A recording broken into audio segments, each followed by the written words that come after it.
ang kasaysayan ng El Filibusterismo. At ngayon, tunghayan ang presentasyon ni na Binibining Apple Punlaon, Ginoong Juni sa Bandal, Binibining Casey Hinitifa at Binibining Jade Kabatuan patungkol sa ikalawang nobela ni Dr. Jose Rizal.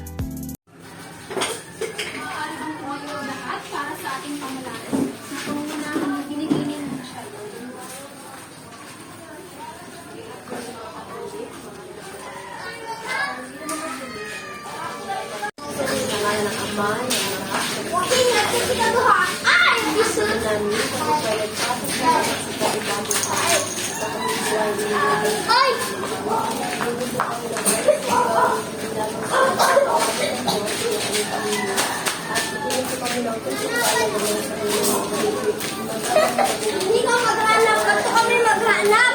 Ayan na, ayan na.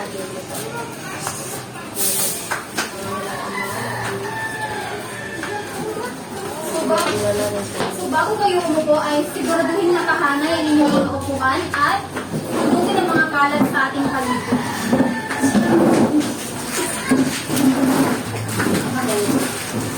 So isang mapagpalang araw po sa ating lahat. Ako nga pala si Binibining Apple Casey Punlaon, ang isa sa inyong tagapagtalakay sa hapong ito. So, mayroong bang lumiban or absent sa ating klase? Ay, dahil narito ang lahat para sa ating talakayan. So, ngayon ay dumako na tayo sa ating mga alangkunin sa ating paaralan. Ay, basahin lahat ng Pumasok sa tamang oras. Igalang ang sarili ng klase at guro. Itago ang mga cellphone sa oras na klase.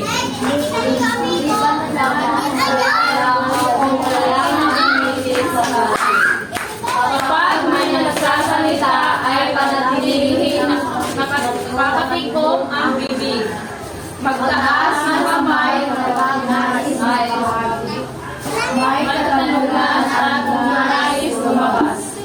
Iwasan ang pakikipag-usap sa katabi habang may nagsasalita sa magkakaroon ng mga oras na mag-enjoy lamang habang tayo ay Okay, so para maging matiwasay or para maging masaya pa ang ating talakayan ay kinakailangan natin ang ating mga So ngayon ay dumako na tayo sa bago tayo magpatuloy sa ating talakayan ay magkakaroon muna tayo ng pagtatalik-aral tungkol sa ating tinalakay noong nakaraang linggo. So ano nga ba ang ating tinalakay noong nakaraang linggo? Binibining Mayan, meron ka bang idea?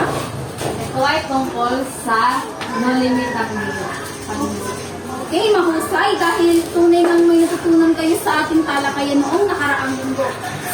So bago tayo dumako sa ating pinaka-focus ng ating klase ay magkakaroon na tayo ng kaganyak or motivasyon na tatawagin natin kilalanin mo ko. So ito ay hindi by group na gawain kundi ito ay individual na aktibidad. So magbibigay ako sa inyo ng mga larawan at ang gagawin niyo lamang ay magbahagi kayo ng inyong mga opinion or mga ideas tungkol sa aking larawang ipinakita. So, handa na ba ang lahat? Opo. So, ang una nating larawan ay ito. So, Binibining Margie, mayroon ka bang idea tungkol sa larawang ito? Kami sa binibining larawan, ito ay si Dr. Rizal. Ito ay ang kanyang mga akday may nakalagay na norin ng tanggal. Okay, mahusay. Ang nasa larawan ay si Dr. Jose Rizal. Siya ang ating pambansang bayani. Isa siya sa mga tumulong para magkaroon tayo ng kapayapaan sa ating bansa. Tama ba? Opo. Ang alawa ay Binibining Mayan. Meron ka bang ideya tungkol sa larawang ito?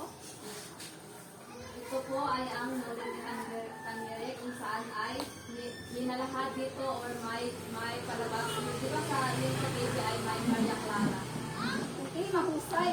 Ang nasa larawan ay ang No Limit Tanghiri na isinulat ni Dr. Jose Rizal, ang ating pambansang bayani. Ito Ito ay ang naging instrumento ni Jose Rizal para tulugsain ang mga masasamang gawain ng mga Espanyol.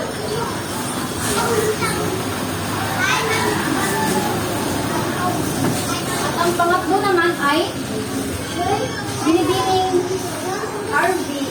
Mayroon ka bang ideya tungkol dito?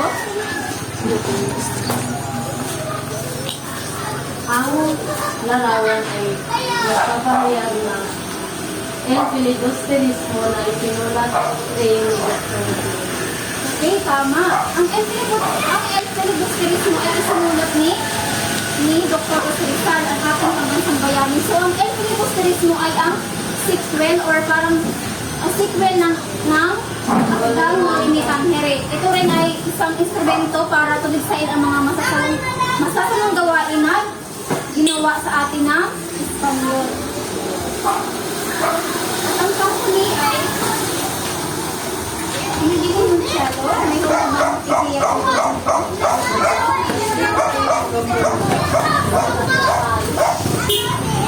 Okay, tama. Ang nasa larawan ng Parang Bursa, sila si Padre Gomez, Zamora at Burgos. Sila yung mga paring martyr na isa rin sila sa mga tumuligsa sa mga masasamang gawain na ginawa sa atin ng mga Espanyol. So dahil tapos na tayo sa ating paganyak, ngayon ay dadakon na tayo sa pinaka-formal na talakayan sa hapon ito na pangungunahan naman ni Ginoong Juni sa banda. Yun lamang po at maraming salamat.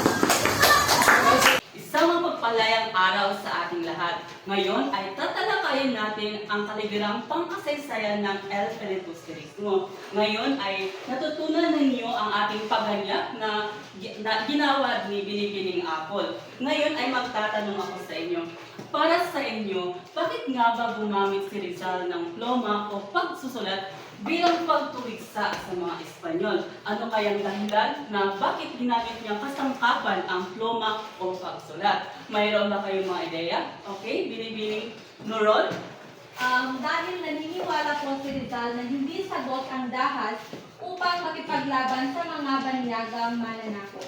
Tumpak! Napakahusay! Totoo nakipaglaban si Jose Rizal sa mga mananakop gamit ang pluma o pagsusulat sapagkat naniniwala siya na hindi sagot ang dahas o pakikipaglaban para lumaban sa mga banyagang mananakop. Ngayon naman ay tatalakayin natin ang mga mahahalagang pangyayari sa El Filibusterismo. Saan nga ba nagmula ang pamagat ng nobela ni Rizal at bakit hindi niya ito pinangalan ng Noli-me-Tangere kung sinasabing ito ay karugtong lamang ng kanyang ikalawang nobela, ng kanyang unang nobela. Mayroon ba kayong mga ideya? Okay, Binibining Balmes? Ginoong may mas malayong pa itong kahulugan kumpara sa dati ng nobela, which is yung Noli-me-Tangere.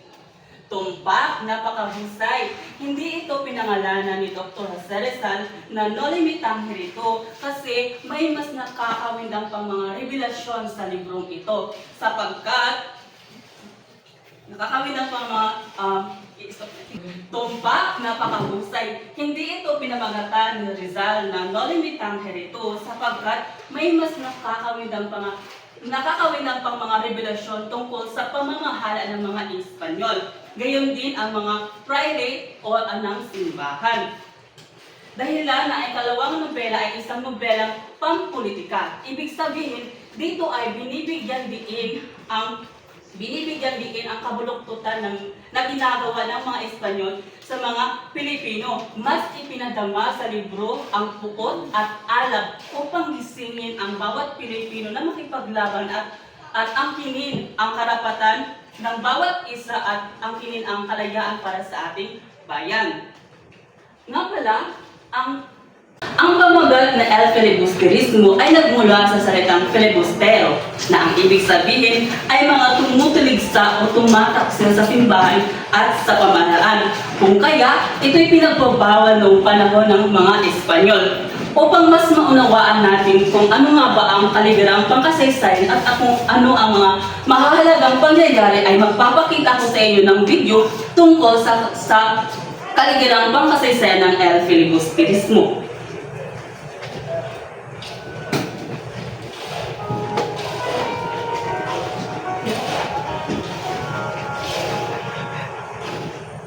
Maligayang pagdating sa ating video. Sa oras na ito ay ating pag-aaralan ng kaligarang pagkasaysayan ng Filibusterismo. Ang obra nito ay gawa ng ating pambansang bayani na si Dr. Jose Rizal. Kaunting kaalaman, ang Filibusterismo ay ikalawang obra ng ating pambansang bayani. Ang ito ng Don Miguel na nakunan niya yung sinulat. Nga pala, daling isang pagkulang lamang siya nang unang marinig ang salitang Filibustero na naging patayan niya sa pagbuo ng pamagat ng kanyang nobela. Ngayon naman, tumako tayo sa mga timeline ng mga pangyayari bago nabuo ang Filibusterismo. March 1887, matagumpay na lumabas ang unang nobela ni Rizal na Noli Me Tangere kung saan marami ang umanga sa kanyang katapahang isulat ang kasamaan at pagmamanapis ng mga Espanyol. Agosto 1887, muling nasilayan ni Rizal ang kanyang mga mahal sa buhay nang bumalik siya sa Pilipinas mula sa Espanya. Sa panahon ding ito, kinamot niya ang mata ng kanyang ina. Nakausap niya rin si Primo Rivera at kinumusta ang pagdagdag ng mga Pilipino sa kanyang sinulat na nobela Noli Me Tangere. Pebrero 1888, sa pag-iimok ni Gobernador General Emilio Terero, kalihim na umalis sa Pilipinas si Rizal at nagtungo sa iba't ibang bansa. Taong 1890, sinimulang isulat si Rizal ang Elfil sa London, subalit ayon kay Maria Odolio Guzman, pinalanggas ni Rizal ang pagkatahan ng Elfil mga huling buwan ng 1884 at mga unang buwan ng 1885, habang isinusulat pa lamang niya ang Noli Me Tangere. Kung saan patong-patong na suliratin ang kanyang naranasan habang sinusulat ang El Filibusterismo. Tulad na, tinapos ng panustos kaya sadya siyang nagtigtig ng tuturog. Nagibalakid sa kanyang konsentrasyon sa pagsusulat ang kanyang love life, pamilya at kaibigan. Nakarating kasi sa kanyang kaalaman na ang kanyang pinakaiibig na si Lolo Rivera ay ipinakasal sa ibang lalaki. Pinupusik din ng pamahalaang Espanyol ang kanyang pamilya dahil sa usapin sa lupa at mga maling parata.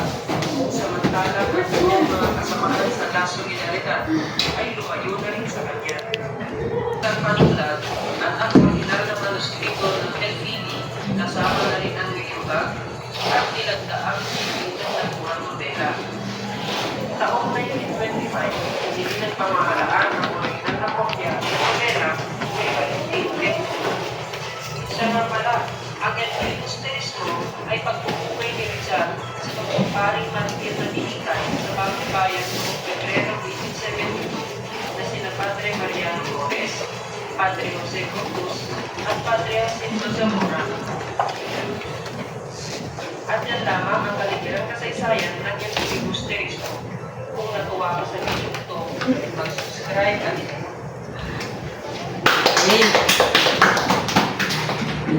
Ngayon ay dumako naman tayo sa timeline ng kaligarang pangkasaysayan ng El Filibusterismo. Maaari niyo bang basahin?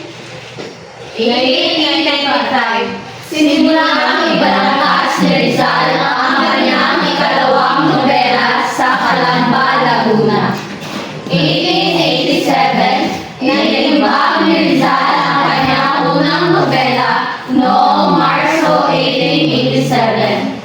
1888, umalis si Rizal sa Pilipinas at nanungo sa iba't ibang parte ng Europa, Asia at Amerika.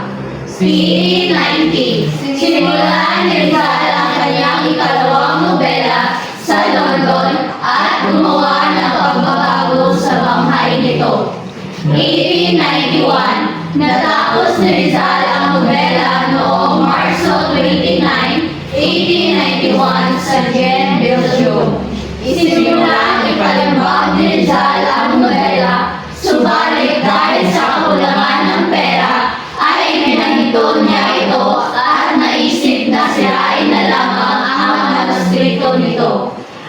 dulot ni Valentin Ventura ay naipagpatuloy ang pagpapalimbag sa nobela ni Rizal. Ipinalimbag ni Rizal ang nobela sa F. Meyer Van Loo Press. Nagpadala siya ng kopya ng nobela sa Hong Kong at sa Pilipinas. Subalit nasamsam ito ng mga Kastila at sinunog ang mga kopya nito. 1896, naging malaking tulong ang nobela ni Rizal kay Bonifacio at sa Katipunan upang mas lumaban para sa kalayaan ng ating bansa. Ang nobelang El Filibusterismo ay inaalay ni Rizal sa tatlong paring martir na kilala bilang Gomborza. Ngayon ay nalaman na natin ang mga pangyayari sa kaligalang pangkasaysayan ng El Filibusterismo. Ngayon ay maglalahad naman ako ng mga impormasyon na kung saan ang El Filibusterismo ay mayroong tagapagligtas. Sinasabi na si Valentin Ventura ay tagapagligtas ng El Filibusterismo sapagkat noong panahon na nagkakaroon ng krisis sa Rizal ng pinansyal ay si Valentin Ventura yung sumagip sa printing shop na kung saan doon inimprenta sa F. Meyer Van Loo Press na kung saan mahigit 100 dolyar yung kanyang ginastos para sa paglimbag ng mga kopya. At bilang pabuyan ni Rizal kay Ventura ay ibinigay niya ito ang original ng kopya na kung saan ay binili rin ng pamahalaan at sinunog ito sapagkat noong nasa Pilipinas pa si Rizal ay inuusig na siya ng pamahalaan dahil sa kanyang unang nobela na Noli Me Tangere. Alam niyo ba kung anong ibig sabihin ng Noli Me Tangere? At ang El Filibusterismo naman, The reign of greed. Greed. Yes, tama. Di ba? Sinabi dito na ang nobelang El Filibusterismo ay inaalay ni Rizal sa tatlong paring martir na kilala bilang Gomborza. Sino-sino ang paring Gomborza?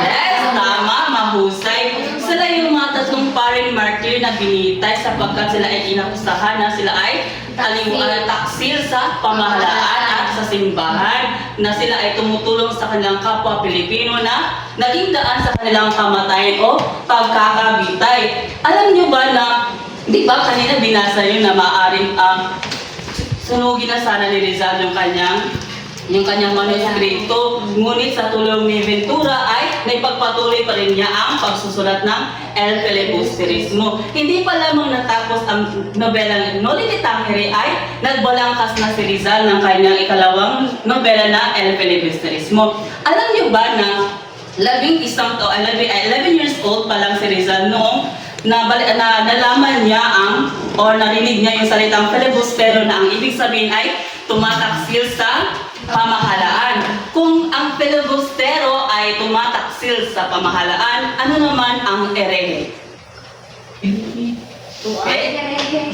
Erehe? Wala? Sinasabi na ang erehe sila yung mga tumutuligsa sa simbahan. Kung kaya, ang filibustero at erehe ay pinagbabawal na salita noong panahon ng mga Espanyol or mga Kastila. Ngayon naman ay dumako tayo kung saan ay ipinalimbag ni Rizal yung kanyang ikalawang nobela na El Filibusterismo. Okay. Wala po ito yung kumbaga noong panahon na kung saan inilimbag ni Rizal yung kanyang nobela. Ito yung kumbaga sa una pa na noong unang panahon pa na printing shop ng F. Meyer. At ngayon naging ganito na siya kasi sa paglipas ng panahon ay umunlad at naging moderno na rin ang lugar. At yun lamang po natatapos ang aking pag-uulat sa inyo. Naway mayroon kayong natutuhan sa aking pag-uulat sapagkat ang aking inuulat ay mayroong angking kaalaman na inyong makukuha at malalaman. Yun lamang po at maraming salamat. Magandang hapon sa lahat. Ako po si Binibining Casey Nagdiva. Dahil tapos na ang ating ating sinagawang pagtatalakay, ngayon tayo ay magkakaroon ng mga iba't ibang gawain. Kung kaya't ang mga gawain ito ay susukatin kayo kung kayo ba ay may natutunan o kayo ba ay nakinig sa aming pagtatalakay kanina. So makinig muna kayo sapagkat kayo ay itinangkat na sa 4 na pangkat at para malaman nyo kung saan pangkat kayo mabibilang. So sa unang pangkat, si Jameson, Jeffrey, Ivy, Rika, at Arlene. Sa pangkat pangalawa naman, si Grace, Krishna, Joraline, at si Bambi. Sa pangkat pangatlo naman, si Amira, Denise, at Apple. Then sa pangkat 4 naman, si Mary Rose, Lizelle, at si Jay. So maaaring pumunta muna kayo sa inyong mga kagrupo. Ito ang pangkat 1, pangalawa, 3, 4. Or minimum. Okay dah. 5 man ko, 5 ko lang. Ang lahat ba ay nakapunta na sa kanilang mga grupo? Oo! So ngayon, sa unang pangkat, ang gagawin niyo ay tinatawag na pantomime. Ito ay isang pagsasadula na hindi ginagamit ang inyong bibig o hindi kayo magsasalita. Kung kaya tayong expression o action nyo lamang ang gagawin. So sa ang sitwasyon na inyong gagawin ay patungkol sa ang pang-aalipin at pang-aalipusta ng mga praile sa mga Pilipino. Nagkakaintindihan ba?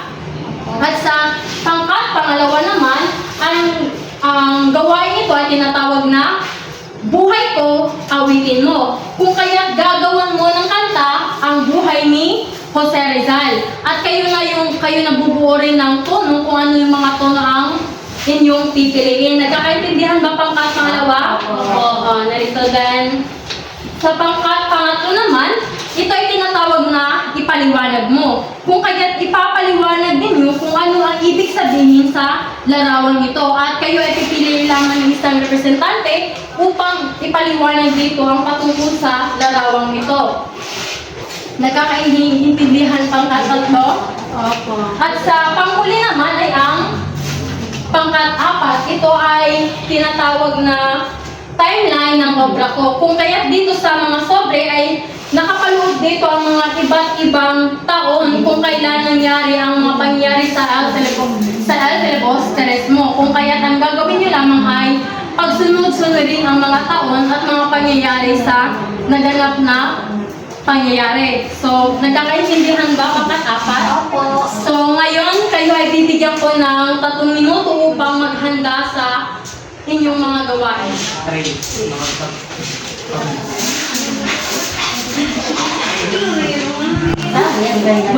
Walang gagamitin ko sa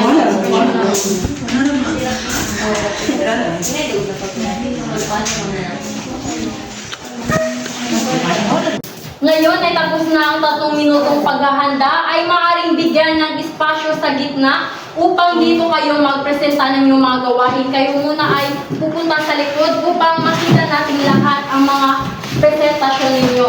So ang mga upuan ay ilagay muna natin sa mga kiliran. Ang sa ganun ay hindi magkaroon ng so sa pangkat una, handa na ba kayo? Yes po! So, pangkat una, maaari na kayo magpresenta ng inyong gawain. Bigyan natin ng palakpakan ng group 1. Ayun,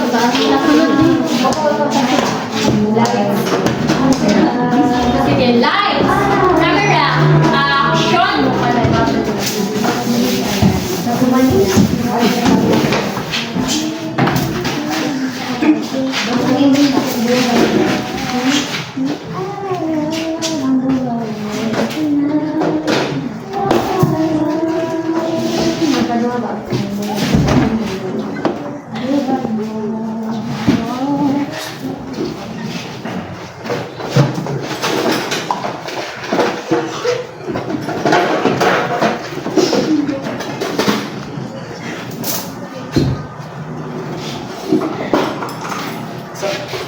Yan lang to.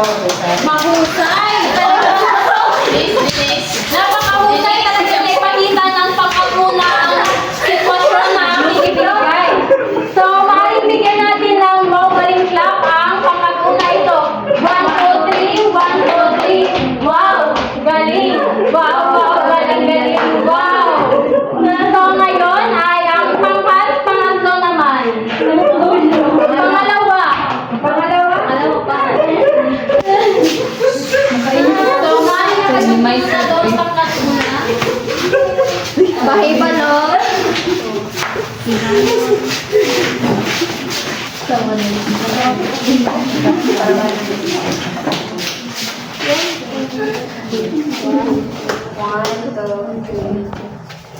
Jose Rizal, Dr. Jose Rizal, ikaw raw ay bayani ng bayan, ang buhay mo'y pinag-aaralan.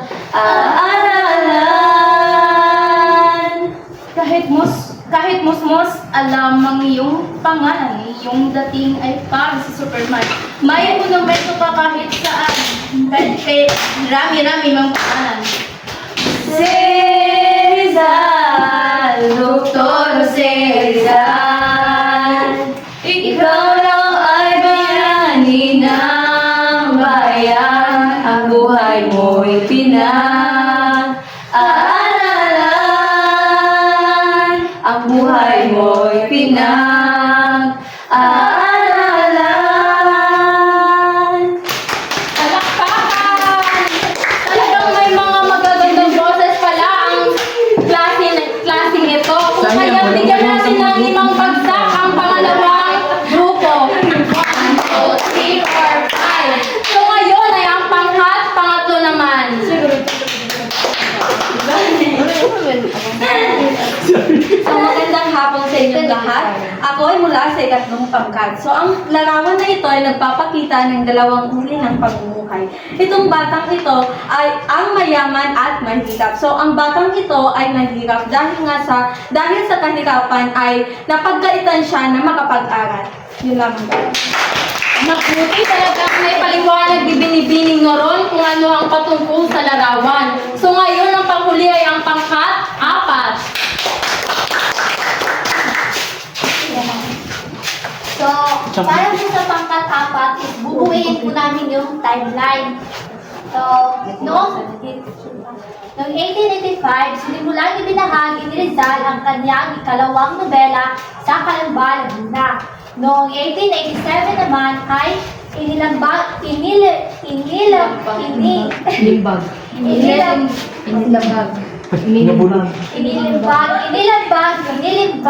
Rizal ang kanyang unang nobela. Noong 1988 naman, umalis si Rizal sa Pilipinas at nagtungo sa iba't ibang parte ng Europa, Asia at Amerika. Noong 1890 naman ay sinimula ni Rizal ang kanyang ikalawang nobela sa Laguna at gumawa ng pagbabago sa banghay nito.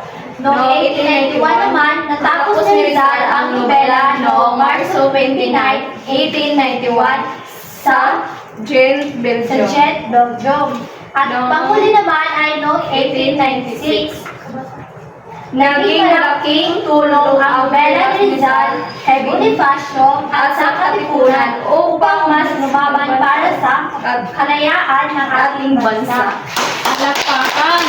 So dahil sa pinakita niyong presentasyon ay bigyan natin ng 5 bagsak ang iyong mga sarili. 1, 2, 3. So talagang naipakita ninyo na kayo ay nakinig at may natutunan sa aming pagtatalakay. Kung kaya, yun lamang po at maraming salamat. Yes! Magandang hapon sa lahat. Ako nga pala si Iniling J. Patuan, ang huling tagapagulat sa hapon ito. So mayroon akong mga katanungan na lahat kayo ay may pagkakataong magbigay ng iyong opinion at mga ideya sa klase. So ang unang katanungan natin ay sa iyong palagay o pananaw, ano kaya ang mangyayari sa ating bansa kung hindi na inilibag ni Rizal ang kanyang ikalawang nobela na El Filibustrismo? Okay, Binibining Amira? So, maaari pong hanggang ngayon ay wala pa rin nagtatakang o naglalakas ng loob para makamit natin ang ating kalayaan. Magaling. Sa ikalawang katanungan naman, kung ikaw si Rizal, itutuloy mo pa rin ba ang pagsusulat ng tulad ng nobela, tulad ng El Filibustrismo kahit na ito ang magiging dahilan ng iyong pagkamatay? Bakit? Okay? Arlene? Oo, kung ito man ang magpapalaya sa aking bansa mula sa pagkakaalipin sa mga Kastila, ipagpatuloy ko pa rin ang pagsusulat ng nobela. Tama.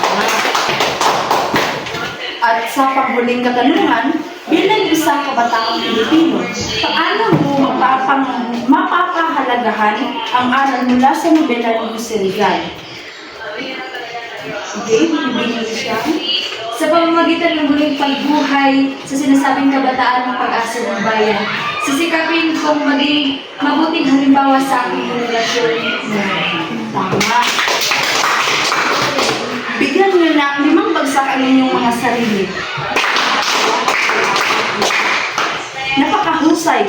Tunay nga ang naisabuhay at naunawaan ninyo ang mga aming nais iparating ng ating bayani para sa kanilang bansa at sa mga mamamayan nito patungkol sa pamamagitan ng kanilang nobela. Bilang pantapos ay susukatin ko kung naunawaan at naisaisip ba talaga ninyo ang mga natalakay natin sa araw na ito. Kumuha ng sangkapat na papel o 1/4 sheet of paper at sagutan ng mga sumusunod na katanungan. Okay? Isulat lamang ang titik ng tamang sagot.